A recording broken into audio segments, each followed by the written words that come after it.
Hey YouTube, this is Bess. So recently I was on DeviantArt and I'm clicking around and I came across some deviants who were doing before and after drawings, and you can see like the change in their coloring and their art skills.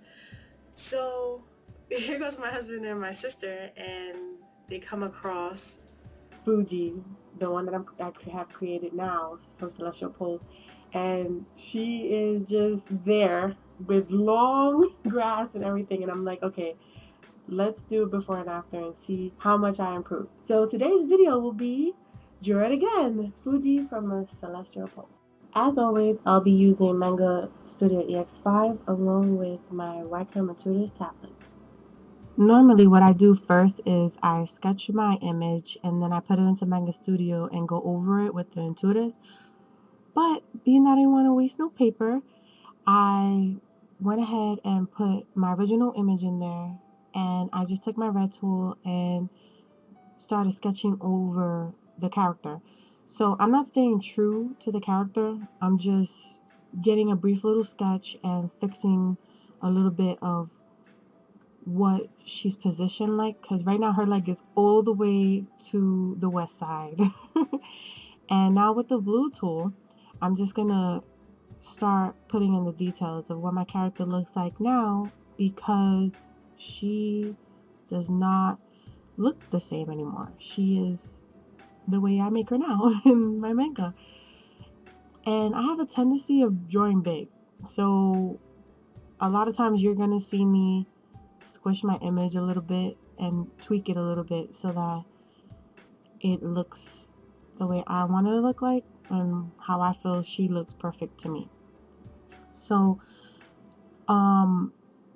with her clothing, I started making wrinkles because the wrinkles back then, I didn't have any. I had a flat image with a weirdly positioned character.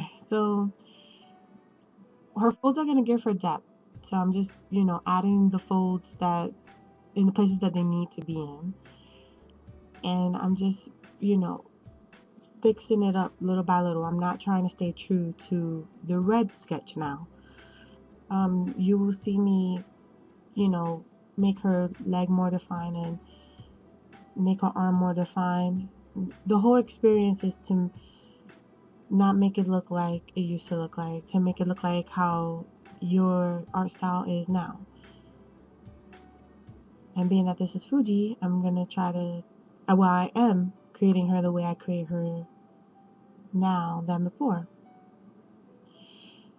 And I'm actually finishing her. Like, before I didn't finish her legs, but now I am. Quick note, everything is layered base, so my red sketch is on a layer and my blue sketch is on another layer. So make sure to keep your layers. With her hair, I wanted to make something different, but I guess I want to not go too crazy because I was going to have it on the rock, but it didn't look perfect. So I'm just going to stay true to what the picture looks like a little bit and keep her hair a little bit down instead of all over the place, and just give it some more body and more curves. And then with her logo, I try to stay with the wrinkles. And now what I'm doing is I'm taking the green tool and I'm creating the background.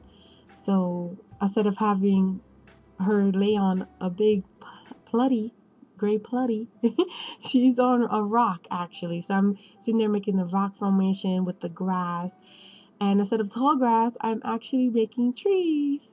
So instead of having my tall grass from back in the days look like trees or was trees, I'm actually making trees.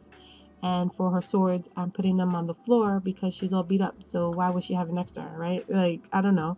So I just put it on the floor. And that's it for this part. But the next part, I'm going to actually go in with the character and draw her, like line her up, color her. And then for the next part, it's going to be coloring the background. So stay tuned.